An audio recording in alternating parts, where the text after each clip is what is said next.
When we think of France in the Second World War, we might think of the triumphant end and the not so triumphant start. But did you know that during the Second World War, France had a much smaller, far less well-known enemy, and that was Thailand?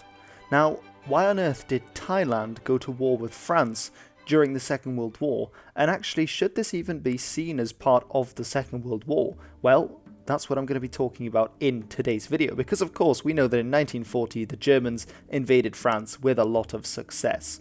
Now, the French of course fought back with their allies, but in the end they were defeated, and so France failed as a state and was replaced by, in the south, the regime under Pétain, which became referred to as Vichy France, and in the north it was under direct German occupation for most of the war. Of course, abroad, the government in exile would fight on as the Free French in places like North Africa and in various colonies around the world. And this is when we come to Asia. The largest French colony in Asia was called French Indochina, and today the countries would make up Vietnam, Laos and Cambodia, and these countries together were ruled by the French as French Indochina in various sections. Now, on the 22nd of September 1940, remember that this is several months after the French government has fallen in Europe, they were invaded by the Imperial Japanese Army, and in a quick invasion they swept over the border and overpowered the French forces largely in the northern part of the country, because of course the Japanese were in bordering China, where they had recently defeated Chinese forces in the south, and so they could stream across the border into what was then French Indochina. The immediate outcome of this invasion was that the northern part of French Indochina came under direct Imperial Japanese rule. However, in the south, the Vichy government regime was kept in place. And remember here that this is because the Free French government, so let's say the government that fought against the Germans, had fallen in France. So technically now the French colony of Indochina was under the same government as the Vichy government in France that was working with the Germans, who were the allies of the Japanese. It's a little bit complex, and the Japanese action may be a little surprising when we know that they are allies with the allies of the same French that they have now invaded. But this is potentially why the southern half of French Indochina remained under French control. However, the Japanese were really the ones pulling the strings. It was simply the colonial administration that was kept in place. And the Japanese also were allowed to station 40,000 of their troops in southern French Indochina, ready for attacks on other locations. So how then does Thailand get involved into this mix? In 1932, the 800-year-long rule of an absolute monarch in Thailand, and at that time called Siam, was overthrown in the Siamese Revolution, which gave rise to a new nation, Thailand, which it would be referred to after this point, which was a constitutional monarchy.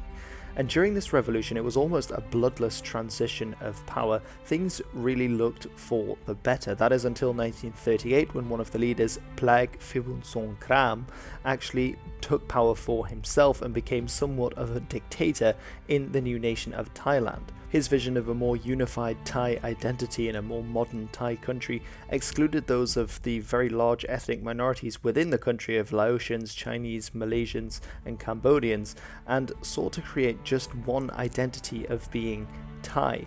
And this of course led a lot of people to actually flee the country and to be very unhappy with his rule. But what it also led to was a very strong sense of militant nationalism, and this led to great investment in the army, as well as seeking to settle age-old grievances against their neighbours. In 1893, what had then been the Kingdom of Siam was defeated in the Franco-Siamese War, and they were forced to give a lot of land up to French Indochina, and now they wanted revenge, especially as the French seemed to be in a particularly weak position because of course European France was no longer under their direct control. And so, if we compare the forces, what we have within French Indochina is largely a colonial conscript army, consisting of 50,000 men, although 12,000 of these are indeed regulars from France, and they could also call up on more well-trained troops from the French Indochina itself, so natives from the region, particularly those from the area of Tonkin in the north who were loyal to the French. Now, the French, in terms of their equipment, had 20 Renault FT tanks. These are ones that we also saw, for example, in the Spanish Civil War and were invented during the First World War, which should give you an indication as to their use and practicability. However, the French did have a fairly decent navy in the area, especially when it came with regard to the Thai navy, which was far behind. Now, the Thai army was slightly larger and had 60,000 regular soldiers ready to attack. In terms of their equipment, they actually had a superior air force to that of the French, and this had been supplied in part by various nations. However, their navy, as I said, was quite a bit further behind the French, and this would indeed play out in the war. And it should be mentioned that both some of their ships had come from the Imperial Japanese Navy and from the Italians as well, because the Italians were also a member of the Axis at this time. Now, in October of 1940, rather than starting with a bang, the war kind of started with a whimper. There were lots of these rallies being held in Bangkok, in the capital of Thailand, anti-French rallies, and a lot of the troops on the border had been riled up. And so the way it started was with small skirmishes of the border being crossed by various forces from the Thai side and then from the French side, and this is how the conflict started. This is until it really escalated, with Thai aircraft and bombers going for bombing runs against Indo-Chinese targets. The French would then retaliate with theirs, but as the leader of French forces, Jean Ducrot, noted, the Thai were actually fighting as if they had fought in many wars before, and their air force proved to be far superior to the French and was capable of doing far more damage.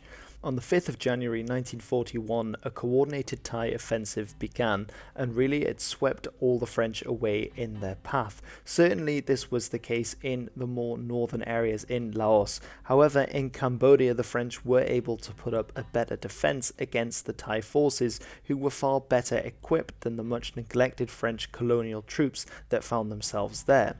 If we take a look at the map, then we can see that the Kingdom of Siam, which is marked on the left, shares a very long border with Laos, which would be very difficult for the French to protect. Remembering also that the northern part had already been taken over by the Japanese at this time, so the fighting would be concentrated more to the south, whereas Cambodia stood up better against the Thai offensive.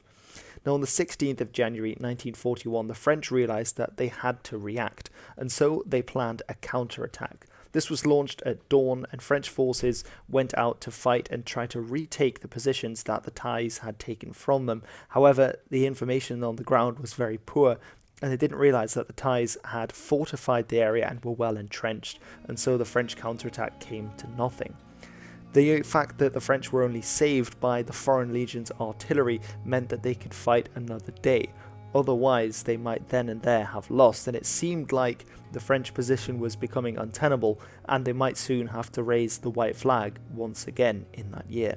However, this was not to be the case, as on the 17th of January, the following day, they decided to use their trump card, and this was of course their navy. The French plan was to send all its available naval vessels into the Gulf of Thailand, and from there to disable the Thai fleet and then make attacks on its numerous port cities that were found in the south of the country, hopefully by bringing the war to Thai soil, applying pressure to the government to end it and perhaps even to turn it into their favour.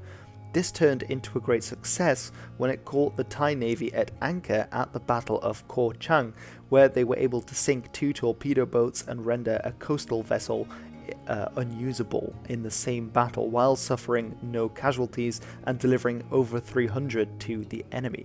This was a great victory for the French, and also reinvigorated the French troops on land to mount a sturdier resistance against the invading Thai soldiers, and it's possible that the war might have turned in their favour at this point. This was certainly the view taken by the Imperial Japanese, as they actually got involved to end the fighting between them. Now, the reason they were able to do this once again is because they, of course, had 40,000 troops stationed in the country. They were also further controlling the north, and they had threatened Thailand before and would threaten them again. So the Japanese really were the powerful nation. But the reason why they did this might not be 100% clear to begin with, as they themselves had invaded French Indochina just a few months earlier.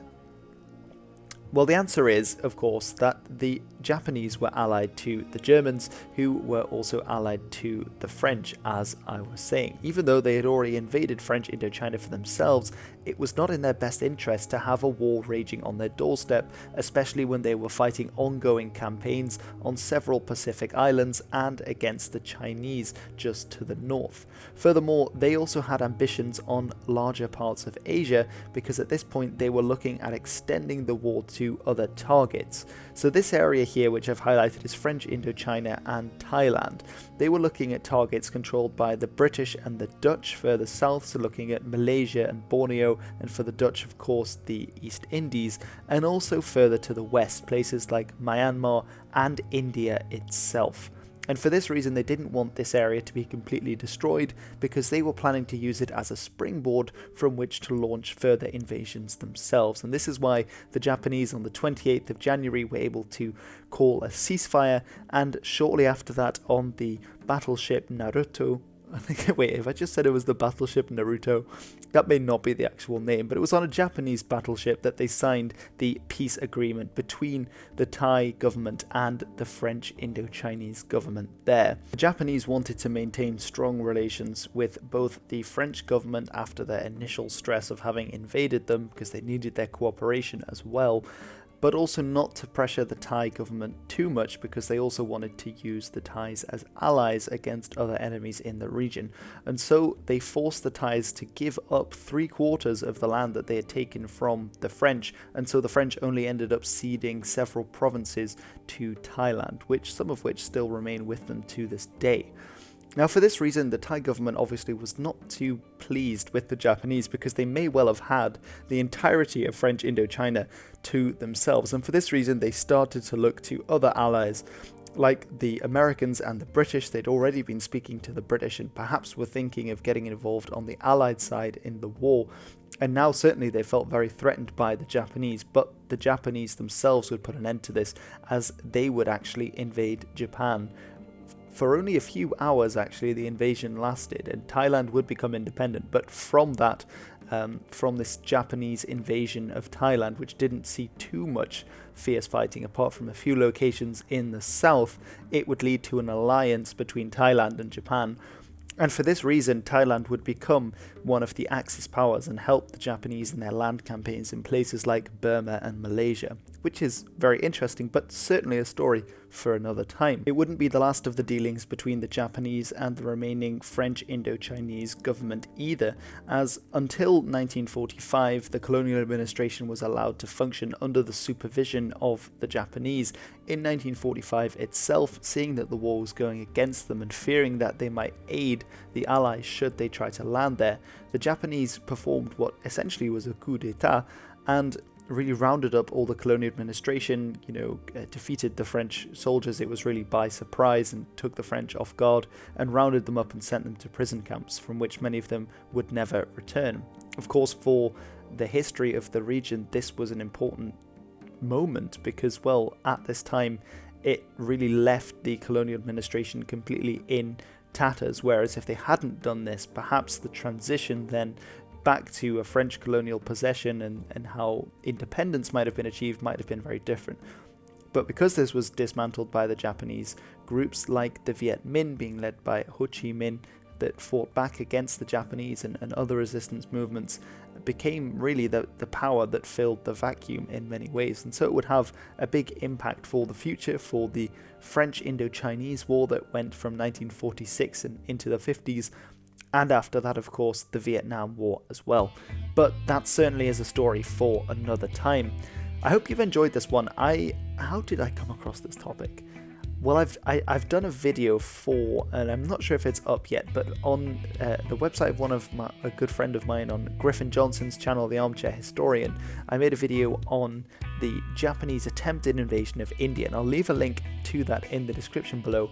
You can go and watch it on there. It's a great service that you can make use of. And I think that's when I came across why were there Thai people fighting alongside the Japanese in Burma and in this Indian campaign. And then I came across the whole story of Thailand in the Second World War, and that's how I came to the Franco-Thai Franco-Thai War of 1940, which was a conflict I had never heard of in my life, but I thought was incredibly interesting and really fits well this kind of idea that I have for the forgotten frontiers of the Second World War, all these random little conflicts and battles and things that occurred that sort of get lost in the fog of the huge war and series of wars really that was the Second World War. But anyway, I hope you found this interesting. Do let me know if this is something you enjoy.